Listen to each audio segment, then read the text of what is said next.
Eu agradeço muito a este convite. É sempre um enorme prazer voltar aqui aos Açores. Pois este convite era muito direcionado, era para apresentar um projeto, que é ali o projeto das Furnas, na Lagoa das Furnas, e portanto é o que eu vou fazer. É evidente que a nossa perspectiva do projeto da Lagoa das Furnas é um projeto que está, como alguns de vocês, ou os daqui saberão, está a meio, porque a ideia na altura da Secretaria Regional era tratar a lagoa como um todo. Vocês sabem que tinha havido várias intervenções parciais à volta da lagoa e, portanto, era necessário tratar a lagoa como um todo. E essa é talvez a parte do projeto que é mais interessante e mais ambiciosa, que é, no fundo, olhar para um território de uma forma integral. Portanto, isto aqui assim, este slide, enfim, nos Açores não faz sentido nenhum, só faz sentido talvez para vos mostrar a área de impacto que o projeto tem nesta zona. Portanto, no fundo, o que nós estamos a falar é de um projeto que se materializa no encontro de dois territórios, que é a água da lagoa e a encosta que drena para a lagoa, e é aí que, digamos, como arquitetura, se intervém, mas, na verdade, a reflexão do projeto é mais alargada.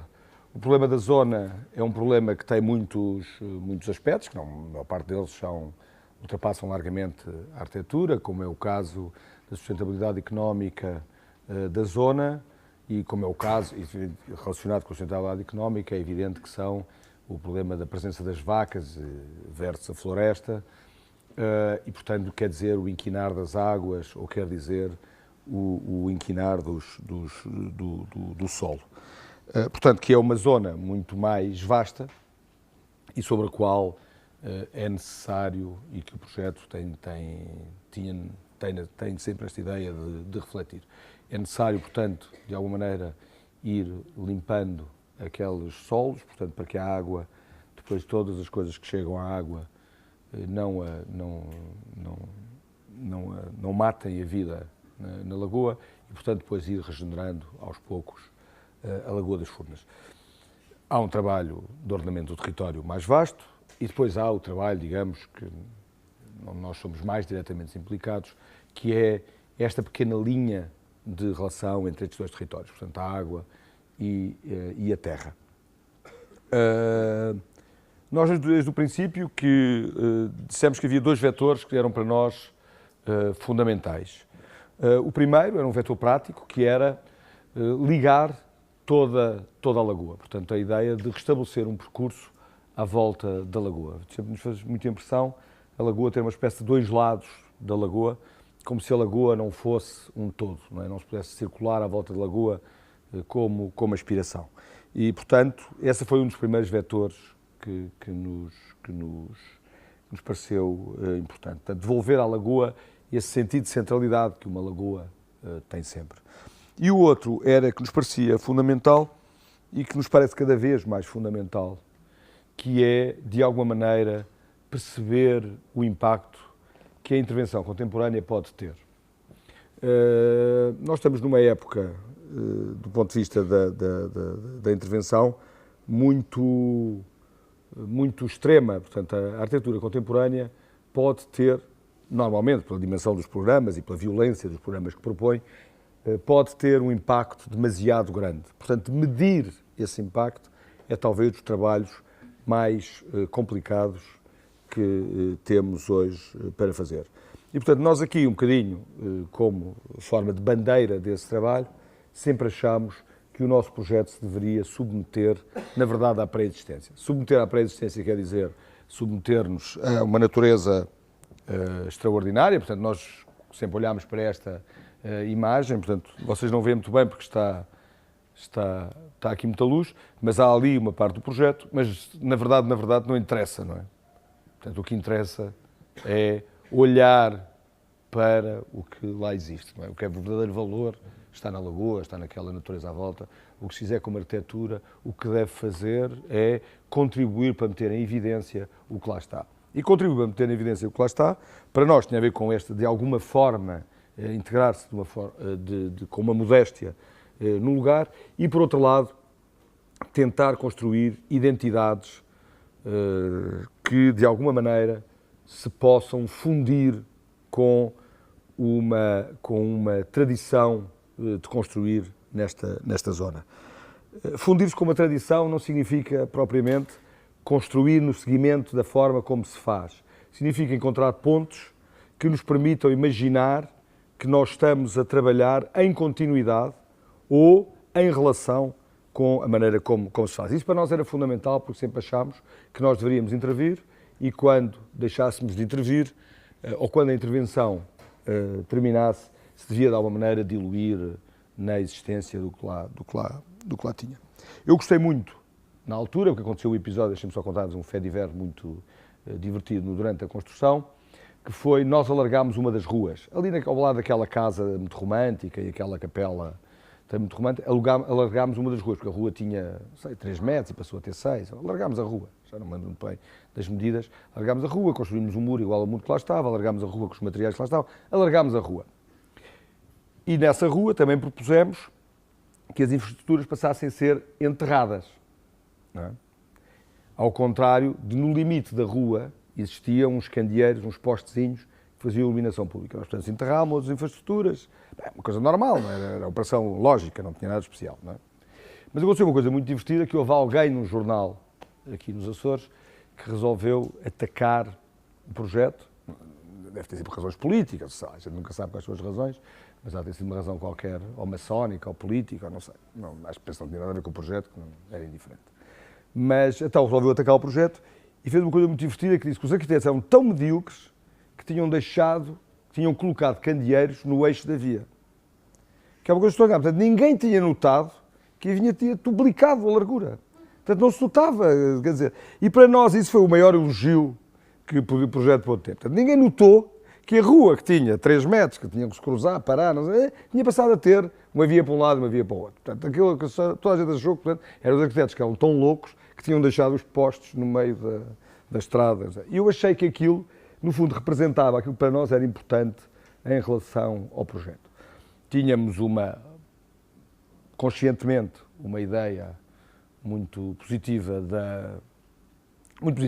temos uma paixão, como toda a gente tem, pela arquitetura popular dos Açores, temos esta noção de que a ilha tem uma natureza extraordinária e, portanto, a nossa ideia era entrar, tornar funcional, responder ao programa que era necessário responder, porque a arquitetura responde sempre a programas, mas, de alguma maneira, a ideia é que quando saíssemos dali, com aquela natureza e tudo, se voltasse, no fundo, a um equilíbrio, como o equilíbrio que nós tínhamos antes de entrar. Portanto, e o projeto tem várias coisas, como vos disse, a coisa mais importante é o tal circuito à volta da lagoa, e depois tem, nesta primeira fase, 2 construções um bocadinho maiores. Eu lembro, na altura, a preocupação exatamente do presidente do Governo Regional era o edifício maior, não é aquele, se não seria grande demais. Portanto, e era, no fundo, para nós um bocadinho também, como para ele, o limite da escala. Depois, nesta zona, portanto, há este centro de interpretação e de divulgação da lagoa e há esta chamada Casa dos Investigadores, que no fundo é uma pequena unidade com 4 quartos e casas de banho, que pode servir para depois se juntar ao tudo, mas pode servir para a residência de pessoas que estejam a investigar. E o resto são pequenas instalações, portanto é desde a instalação da casa de banho, ponte, acessos, um pequeno banco com um mirante sobre a lagoa, mas como vocês veem são coisas muito...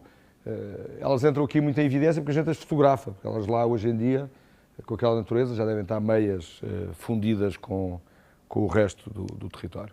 Portanto é isto, depois havia também uma necessidade de arranjar uma zona de merendas, onde a grande dificuldade era fazer bancos que não se pudessem levar para casa. Portanto, era assim a coisa mais difícil do programa, que era bancos que as pessoas não pudessem levar. Para nós era um pouco insólito, nós tínhamos pensado ter só umas mesas e depois tínhamos uns cubinhos de madeira, mas explicaram-nos a malta, uns cubinhos de madeira, a malta levava os cubinhos de madeira para cá. Portanto, aí fizemos uns que não se conseguem transportar. Mas como vocês veem, são tudo coisas de uma escala do mobilar, para lá daquelas duas construções que são um bocadinho maiores. Portanto, são isto, aqui mais uns pequenos bancos em lugares estratégicos, foi um trabalho feito com a ProApp, com o João Nunes, que também, portanto, trabalhámos e discutimos estes problemas. E depois havia, portanto, estas duas construções maiores, não é? Portanto, o tal centro e ali a tal casa dos investigadores. E tinha também um aspecto muito curioso, para nós foi uma surpresa muito grande, que foi a ideia das plantações. Portanto, aqui nós não plantávamos para ter espécies, plantávamos para não deixar as outras espécies invadirem este lugar. Que é quer dizer, vocês imaginam, quem vem, eu estou habituado fundamentalmente a trabalhar no Alentejo, não tipo fazer crescer, seja o que for, é um drama. Portanto, aqui esta coisa de pessoas plantar para conter a natureza que vem lá era uma coisa extraordinária. Vocês veem estas plantações, elas são no fundo, fundamentalmente, eu não vos sei dizer espécies, mas são espécies que são aqui plantadas para conter aquelas outras espécies infestantes que estão à volta. E, portanto, agora mostro-vos muito rapidamente, no fundo, a ideia deste edifício. As ideias que nós tivemos são muito diretas, não é? Portanto, nós achámos que na ideia de integrar o edifício era fundamental construir na pedra daqui, portanto, cortar pedra daqui e usá-la, construir os interiores em madeira maciça e construir em formas que de alguma maneira se continuassem no nosso imaginário como formas que nós não temos propriamente que refletir, não é? São formas que são de tal maneira diretas que de alguma maneira não necessitam de qualquer outra explicação. Portanto, no fundo a casinha é a casinha, são coisas que vêm diretamente da nossa memória, da nossa cultura, de uma forma muito direta ao projeto. Portanto, nessa ideia de fundir o projeto no próprio lugar. Portanto, no fundo, a ideia nasce direta da casa. A casa tinha uma parede, portanto, dividia-se em 4 espaços, com uma coluna ao meio, depois dividia-se em 4 espaços, e depois a parede que nos interessava, espessa e massiva, continha todas as funções que nós necessitávamos para fazer funcionar estes espaços centrais. Portanto, no fundo, que se dividiam, cada lugar, cada quarto tem uma janela, depois tem uma cozinha e tem uma casa de banho e um arrumo.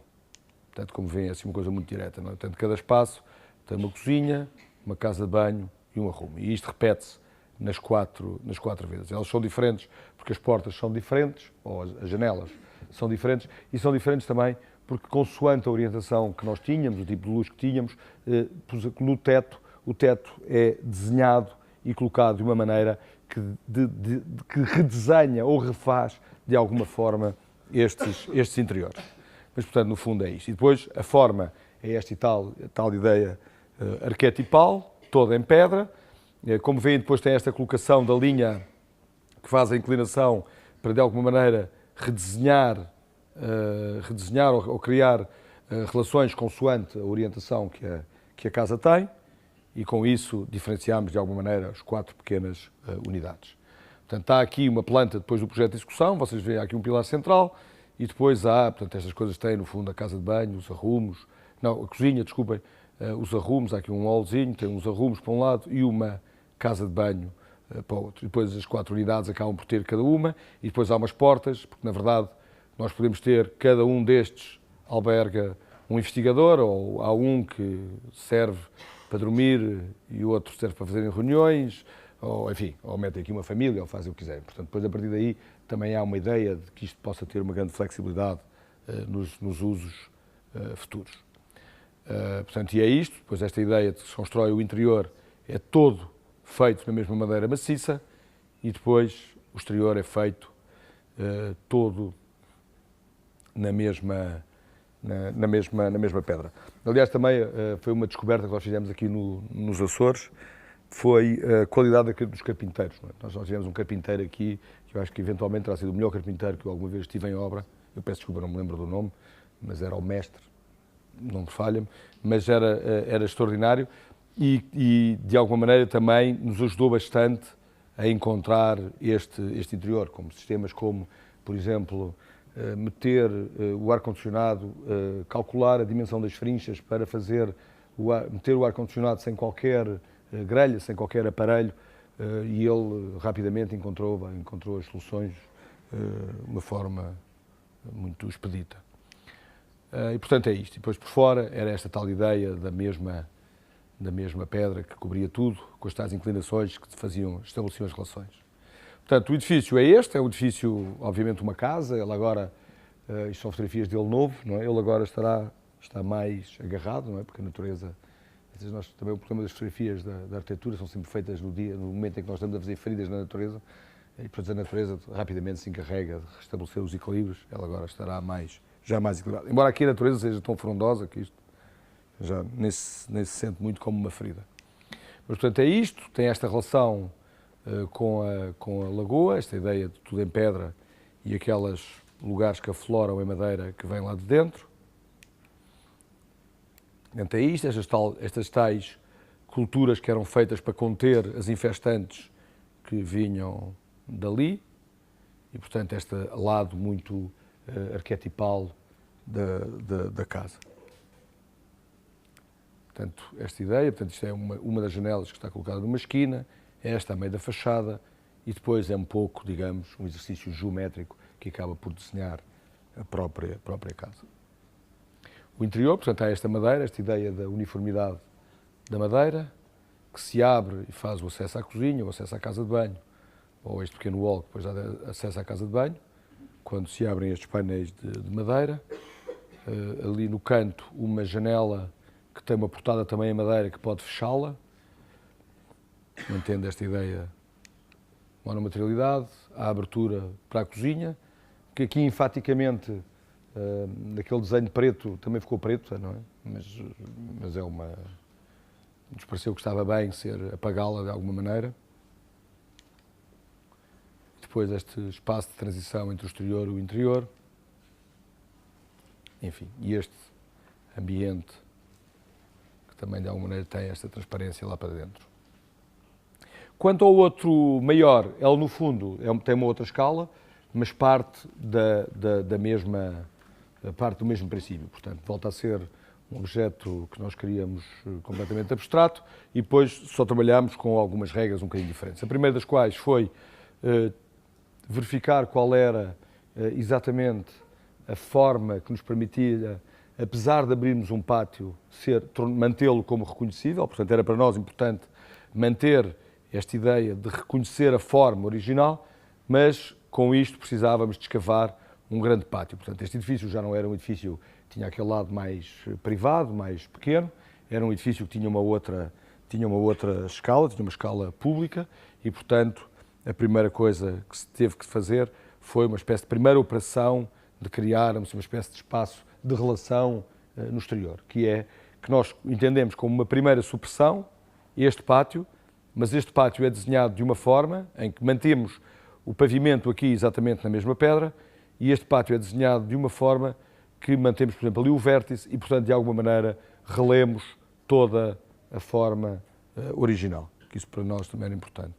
Depois, temos uma segunda operação de subtração, que são os espaços principais. Estes espaços principais são recepção, bar, acolhimento aqui, sala de auditórios e aqui uma sala aberta para trabalho do centro de investigação, deste lado. Portanto, estes eram os três espaços principais. A ideia era uma ideia clara também, estes espaços eram em madeira, os outros não, os outros eram espaços de ligação, este espaço era em madeira, tinha uma forma muito clara e as suas aberturas não eram propriamente janelas, mas eram a interseção entre cada uma destas formas, portanto, como segunda operação de subtração, a interseção delas com a primeira operação de subtração que fazia o pátio. Depois desenhávamos os outros espaços, que no fundo eram os espaços de ligação entre estes três espaços principais. Que tinham no fundo todas as áreas de apoio à área de trabalho, aqui eram umas casas de banho, aqui era a zona de serviços de apoio à recepção e ao bar, aqui eram os arrumos, aqui neste lado tinha cabines de projeção e os arrumos a este espaço que funciona como auditório. Aquele pequeno espaço acabou por ser imaginado, no fim, como um espaço com a possibilidade de organizar algumas exposições informais. Depois as secções, vocês veem aqui, são espaços muito claramente reconhecíveis, não é? E depois as aberturas são, no fundo, a interseção entre estas geometrias e a tal ideia do pátio, a tal primeira supressão que constitui o pátio. Depois, por fora, vem aqui nesta imagem, penso que se percebe bem, esta ideia de que, de alguma maneira, conseguimos sempre refazer a forma original, mesmo antes da subtração. Depois a planta, não é? Esta ideia de que se refaz no mesmo material, este pavimento é feito no mesmo material que as paredes, os tais 3 espaços, o espaço de recepção, o espaço de trabalho e o auditório, e estes espaços de ligação. E depois estes espaços que são mais encerrados, que no fundo são espaços de apoio aos espaços principais. Pois, no fundo, esta ideia das secções e os alçados, que acabam por ser muito abstratos e se refazer totalmente na mesma pedra. Portanto, é este o edifício, tem esta ideia deste grande volume em pedra, de alguma maneira voltamos a sentir a forma com esta ideia de abstração que nos interessava. Portanto, um bocadinho também uma ideia de conferir, por um lado, um aspecto de relação com a memória muito clara, mas, por outro lado, um aspecto de tornar muito abstrato para também não ter escala. Não é? Há qualquer coisa aqui, nós percebemos que nesta zona as coisas verdadeiramente gigantescas é a topografia, que é a maior, e as outras coisas com alguma relevância são a natureza, que tem uma escala muito impositiva. Portanto, de alguma maneira, se estes objetos forem mais abstratos, acabam por se relacionar com maior facilidade com esta escala. Portanto, aqui depois entrava-se, portanto, esta ideia do pátio, como vê, o pavimento já faz, para se ter essa sensação de subtração. Depois tem esta ideia de que se entra por ali, lá para dentro, para o pátio, e depois, no fundo, em frente, encontramos aquela primeira abertura, que é a interseção do espaço de recepção com o pátio. Portanto, esta imagem, que é, no fundo, a relação deste espaço com o pátio. Esta imagem parece um pouco deformada, mas, no fundo, o espaço que nós temos é este espaço, é um espaço assim, com uma abóbada muito clara, e que interseta o pátio e gera esta abertura. Portanto, no fundo, é este o espaço que está em causa. Também, novamente, um espaço todo em madeira, que faz parte daquela equação dos 3 espaços em madeira. Este é o espaço de trabalho, que faz a mesma coisa, não é? Portanto, que se abre todo. Ele aqui, tal como ali se via na outra casa, ele vai abrindo partes para abrir as zonas de trabalho quando são necessárias com relação com este espaço. É um espaço em 4 águas e gera aqui a sua abertura, a sua janela lá para fora. Mas, no fundo, o espaço que está na origem é este, muito claro. Este é o outro, o auditório, que gera aquela janela. E, no fundo, também, ele não é bem um auditório, é um espaço... É possível montar um auditório cá dentro, é um espaço multifuncional, portanto, é um espaço polivalente. Depois tem aqui umas cadeiras e uma zona de projeções e permite, portanto, montar aqui dentro uma zona de auditório. Portanto, este depois é as relações que nós temos com estes espaços. Estes espaços de ligação que têm este lado muito distinto, não é? E que, no fundo, não queremos que constituam propriamente espaços, são mesmo ligações. Não têm a ideia que eles, de alguma maneira, embora sejam desenhados, percam essa ideia de desenho. E depois aqui, esta é uma fotografia do espaço que se acabou por conceber um bocadinho como um espaço possível de exposições. Portanto, também essa ideia de alguma maneira, uma pequena black box que poderia estar aqui neste canto, já que se tinha que fazer a ligação. Não é? Pronto, depois o volume era esta relação quando se abria-se sempre através da relação do pátio com o exterior. A tal janela da recepção, a outra janela do canto de trabalho, e esta janela aqui é a janela que dá sobre o auditório. Isto é o trabalho da geometria que acaba por fazer e desenhar isto. E esta é, portanto, a janela de saída. Mas, como vos digo, Isto é fundamentalmente um trabalho que se pretende submeter a uma coisa que para nós foi esmagadora, que era naturalmente esta natureza, portanto a condição da pré-existência. Não só a natureza que nós encontrávamos ali física, mas de alguma maneira também uma outra natureza que aqui existe fundamental, que é uma natureza do sentido cultural ou histórico ou de memória. Vocês imaginam, esta intervenção é feita, para nós uma coisa impressionante, sobre um território formado de um vulcão, um lugar que de alguma maneira cheio de histórias míticas. E portanto para nós era mais que óbvio que o que iríamos fazer era tentar encaixar-nos e seguir nada mais do que este lugar que encontrávamos. E acho que acabou. Muito obrigado.